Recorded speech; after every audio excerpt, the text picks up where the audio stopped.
आज हम जो टॉपिक पढ़ने जा रहे हैं, application of determinants and matrices. Application of determinant and matrices. इसको डिस्कस करना है एप्लीकेशन को डिटर्मिनेंट्स की, मैट्रिसेस की for solving the system of linear equation. ठीक है, तो क्या एप्लीकेशन है? Application of determinant matrices for solving the system of linear equation. Linear को फाइंड आउट करना है, 2 वेरिएबल आइदर 3 वेरिएबल। उसके लिए हम इसका इस्तेमाल करेंगे और साथ में हम चेक करेंगे कि इसकी जो कंसिस्टेंसी है सिस्टम की ऑफ लीनियर इक्वेशन की, उसको चेक करेंगे कि क्या ये कंसिस्टेंट है या इनकंसिस्टेंट है। तो इसके लिए सबसे पहले कंसिस्टेंट सिस्टम क्या है और इनकंसिस्टेंट सिस्टम क्या है, उसको पहले हम डिस्कस करेंगे। When system of linear equation is consistent, when system of linear equation is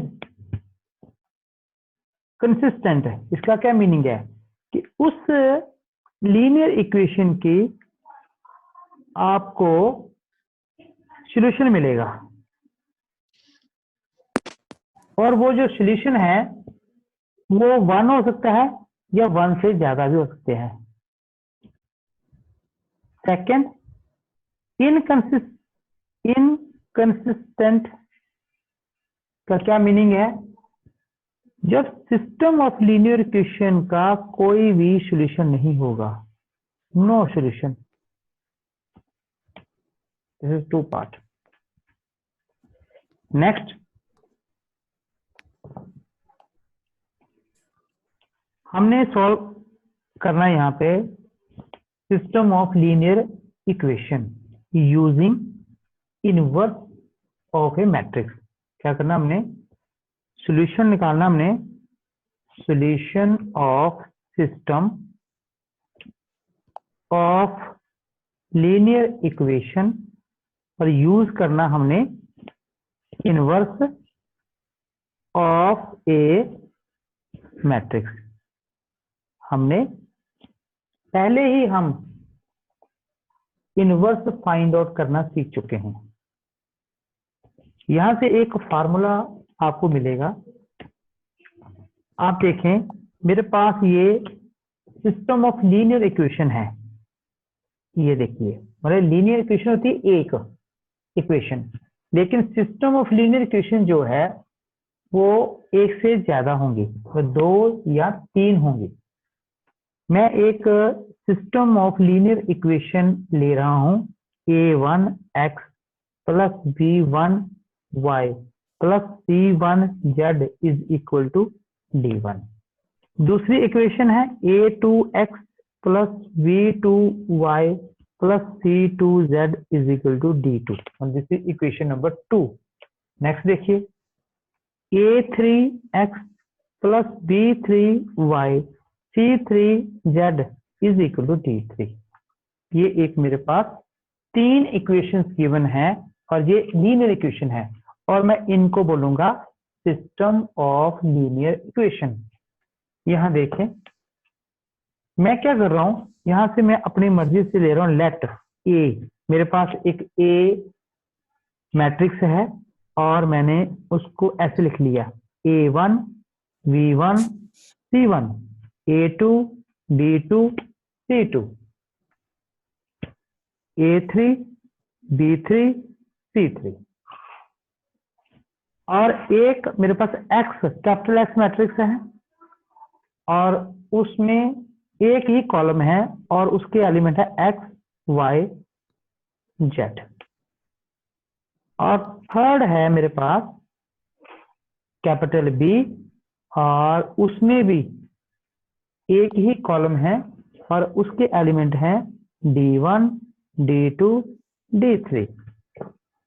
ध्यान दीजिएगा, ए ये मैट्रिक्स आ गई, एक्स ये मैट्रिक्स है और बी ये मैट्रिक्स है। अब मैं इसे कैसे लिख सकता हूं? आप इसे देखें, ये जो मैं 3 इक्वेशंस लिखी हैं, देखिए ये ए कंपेयर करो sir, A X is equal to B. अगर आपको मल्टीप्लाई आपको आता है, ये देखिए, क्या मैं इसे ए एक्स इक्वल टू बी लिख सकता हूं? ये देखिए कैसे, ये देखिए A1 V1 C1 A2 B2 C2 A3 B3 C3, और मल्टीप्लाई है एक्स, और एक्स यहाँ पे क्या है, X Y Z is equal to B है। तो बी क्या मेरे पास, D1 D2 D3, और ये देखिए अब इन दोनों को मल्टीप्लाई करें, और ये जो सिस्टम ऑफ लीनियर इक्वेशन आपको गिवन है यही बन जाएगा। ध्यान से देखो, आपको जब मल्टीप्लाई हम करते हैं तो फर्स्ट रो कॉलम के साथ करते हैं। ध्यान से देखो, A1 x के साथ मल्टीप्लाई किया तो A1 x बना, ये देखो पहली इक्वेशन। V1 y, ये देखो V1 y, और प्लस C1 z, ये देखो C1 z, और इक्वल टू D1, ये देखो D1। सिमिलरली आप सेकंड रो को इसके साथ मल्टीप्लाई करेंगे, थर्ड रो को इसके साथ मल्टीप्लाई करेंगे, तो आपके पास ये जो सिस्टम ऑफ लीनियर इक्वेशन है, ये जो 3 इक्वेशंस आपको गिवन है, ये यही मल्टीप्लाई करके आएगी। तो कहने का मेरा भाव ये है कि मैंने इस सिस्टम ऑफ लीनियर इक्वेशन को मैंने इस फॉर्म में रिप्रेजेंट कर दिया, और ये क्या फार्मूला बन गया आपके पास, ये देखिए A x equal to B, where A क्या है, ये जो इक्वेशंस हैं उनके एक्स वाई जेड के कोफिशिएंट फर्स्ट रो में, सेकंड इक्वेशन के सेकंड रो में, थर्ड इक्वेशन के थर्ड रो में। अगर 3 इक्वेशन है, अगर 2 होंगी तो 2 आएंगी। एक्स जो यहाँ पे वो किसके इक्वल आ गया, मैट्रिक्स। ये जो वेरिएबल है एक्स वाई जेड वो कॉलम फॉर्म में मैंने लिख दिए, और जो कांस्टेंट है राइट हैंड साइड में वो उसे नाम दे दिया मैंने वी मैट्रिक्स का, तो ये आ गया D1 D2 D3। अब हमने जो भी आपको इक्वेशन गिवन होगी वो 2 हो या 3 हो, आपने ए एक्स बी की फॉर्म में उसको लिखना है, और वेयर ए जो है वो कोफिशिएंट है, एक्स वो वेरिएबल है, और बी जो आपके कांस्टेंट है। 6 और 7। ओके, नेक्स्ट देखिए, नेक्स्ट देखिए बच्चे, अपना माइक्रोफोन ही ऑन करना। अभी इसने करण ने किसने कर दिया था। चलिए देखिए, अब आपके पास ना 2 केस आएंगे आगे। हमने पहले इसको रिप्रेजेंट कर लिया ए एक्स बी, हमारे पास 2 केस आएंगे। केस नंबर 1, केस नंबर 1 क्या है, A determinant not equal to 0। First case, यहाँ पे जब A determinant not equal to 0 तो यहाँ पे ए क्या होगा, ए इज नॉन सिंगुलर। ये हमने पहले पढ़ चुके हैं, हम नॉन सिंगुलर। अगर नॉन सिंगुलर है तो आपके पास क्या आता है, याद आपको ए इनवर्स एग्जिस्ट हमने किया था। जब A determinant not equal to 0 तो हमारे पास किसकी संभावना आ जाती है, ए इनवर्स एग्जिस्ट करता है। अब हमने ए इनवर्स एग्जिस्ट करता है तो क्या आ गया, यहाँ पे A x equal to B है। आप इसे मल्टीप्लाई करें, A inverse into A X is equal to A inverse B, और ये बन गया A inverse into A into X. ये मैंने एसोसिएटिव प्रॉपर्टी लगा दी, ए बी सी, यहाँ पे ए बी आ गया, सी अलग हो गया, और यहाँ पे है A inverse B right hand side पे। अब ए इनवर्स ए हम ऑलरेडी पढ़ चुके हैं कि ये दोनों ए इनवर्स और ए की वैल्यू जो है वो क्या होती है, I matrix, this is x is equal to A inverse B. फिर आइडेंटिटी मैट्रिक्स को एक्स के साथ जब हम मल्टीप्लाई करेंगे तो आपको बताया है कि वही मैट्रिक्स आती है जिसके साथ वो मल्टीप्लाई करता है, तो x is equal to A inverse B आ गया। ये आपके पास फार्मूला आ गया एक्स को फाइंड आउट करने का। और यहाँ पे आपको क्या मिलेगा, यूनिक सॉल्यूशन मिलेगा। यूनिक सॉल्यूशन का मीनिंग एक्स की एक वैल्यू, वाई की एक वैल्यू, जेड की एक वैल्यू मिलेगी आपकी। ठीक है, this is your first case. हाँ जी, next case number 2, A determinant equal to 0, that is A is singular matrix यहां पे। और आगे सब केस आ गया 1। सब केस 1 क्या है, if adjoint of A multiply by B not equal to 0। यहाँ पे 0 जो है वो एक जीरो मैट्रिक्स है, तो इसका कोई भी सॉल्यूशन नहीं मिलेगा आपको। उस स्थिति में उस गिवन इक्वेशन का, जो सिस्टम ऑफ इक्वेशन आपको गिवन है, वो आपको कोई भी सॉल्यूशन नहीं मिलेगा, और हम इसे कहेंगे इनकंसिस्टेंट। इनकंसिस्टेंट,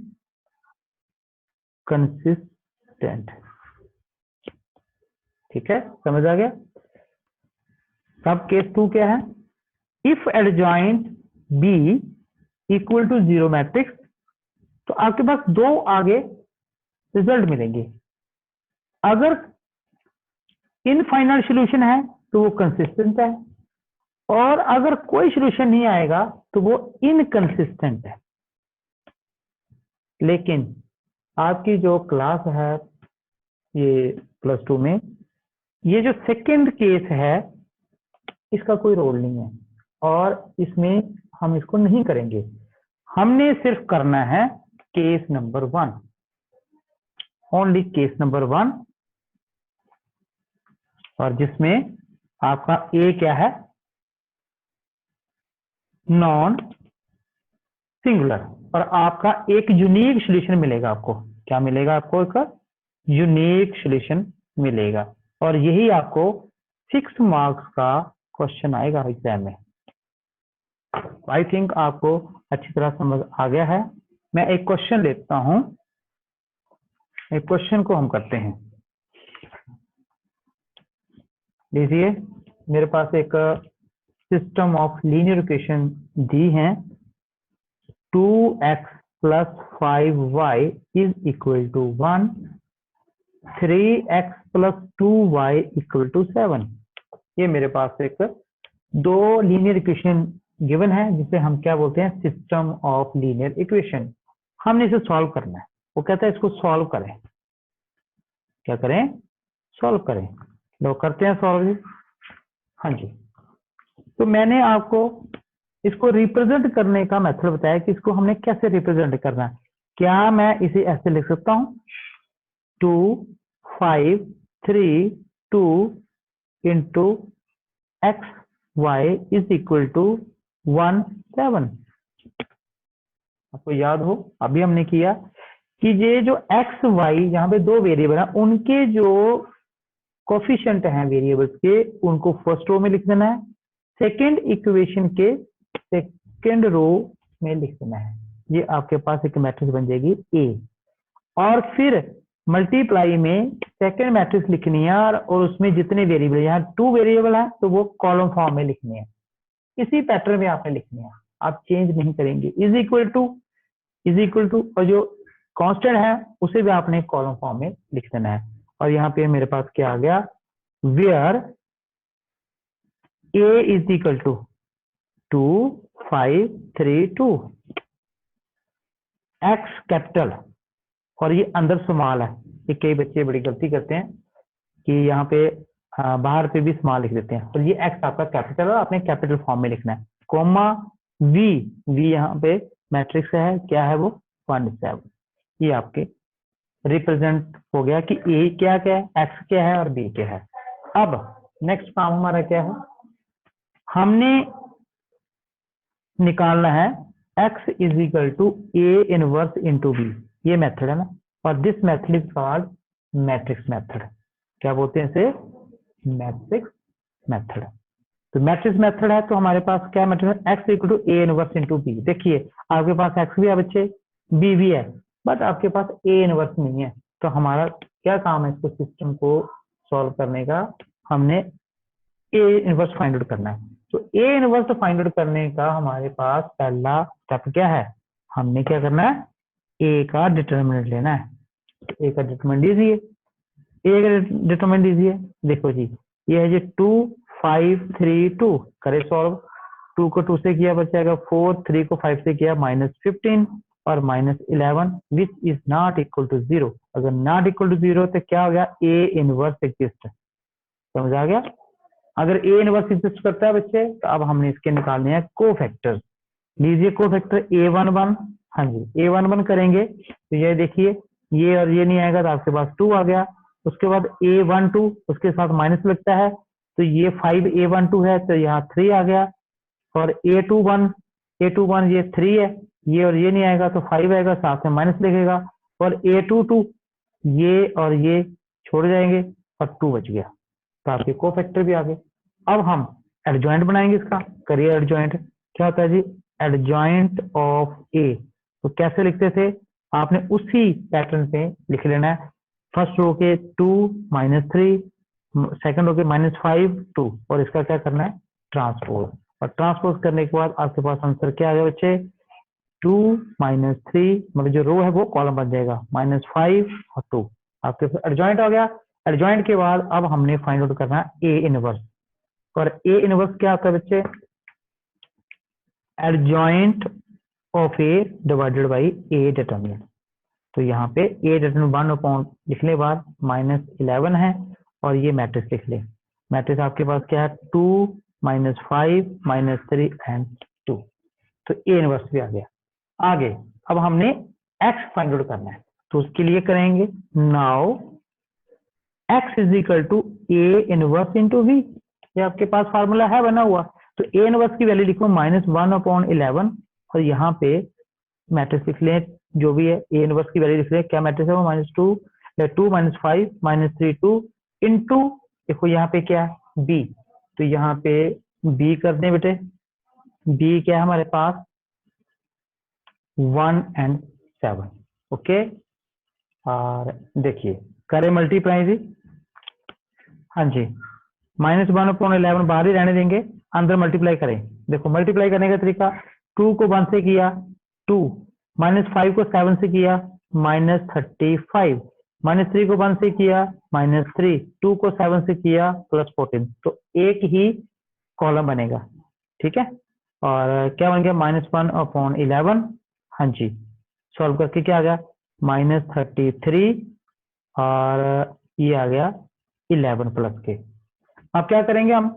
ये जो 1/11 है इसे अंदर मल्टीप्लाई कर दें, तो मेरे पास आगे क्या बन जाएगा? ये देखिए, यही यही कर देता हूं। ये बन गया आपके पास x इज इक्वल टू, हाँ जी 11 से ऊपर डिवाइड किया 33 को, तो मेरे पास आ गया 3 पॉजिटिव, क्योंकि माइनस है वो प्लस होएगा, और नीचे आ जाएगा -1। अब देखिए, अब जो x है, x की वैल्यू क्या है जी? स्मॉल x और y, मतलब जो x कैपिटल है वो एक मैट्रिक्स है, और उसके एलिमेंट, उसके मैट्रिक्स के एलिमेंट कैसे हैं? फर्स्ट कॉलम में, और दिस इज इक्वल टू 3 - 1। अब ध्यान से देखो, ये दो मैट्रिक्स हैं, इसमें भी एक ही कॉलम है और इसमें भी एक ही कॉलम है, इसमें भी 2 रो है, इसमें 2 रो है, और इनका ऑर्डर सेम हो गया, और बीच में इक्वल का साइन है, तो ये इक्वल मैट्रिक्स हुई थी, इनके कॉरेस्पॉन्डिंग एलिमेंट जो हैं वो सेम है। तो मेरे पास आंसर क्या बन गया जी? x is equal to 3 and y is equal to -1। ये आपका आंसर आ गया। तो इसका एक यूनिक सोल्यूशन आया, मतलब x की a की वैल्यू 3 और y की a की value -1। This is your answer. आप इसे चाहे तो इक्वेशन में पुट करके इसकी वैल्यू भी आप चेक कर सकते हैं। अगर मैं चेक करके बताऊं तो मैं कर देता हूं, ये देखिए यहाँ पे मैं कर देता हूं, यहाँ पे कर देता हूं। देखिए 2x + 5 है ना, 2x plus 5y equal to, तो 2 इंटू एक्स, और x की वैल्यू आपने निकाली 3, और आगे है प्लस 5y, और y की वैल्यू निकाली -1, और करो सॉल्व, 2 3 6, 5 1 -5, और कितना आंसर आ गया 1। और ये देखो इसका राइट हैंड साइड कितना है 1 है, इसका मतलब जो हमने क्वेश्चन किया है वो आपका क्वेश्चन ठीक है।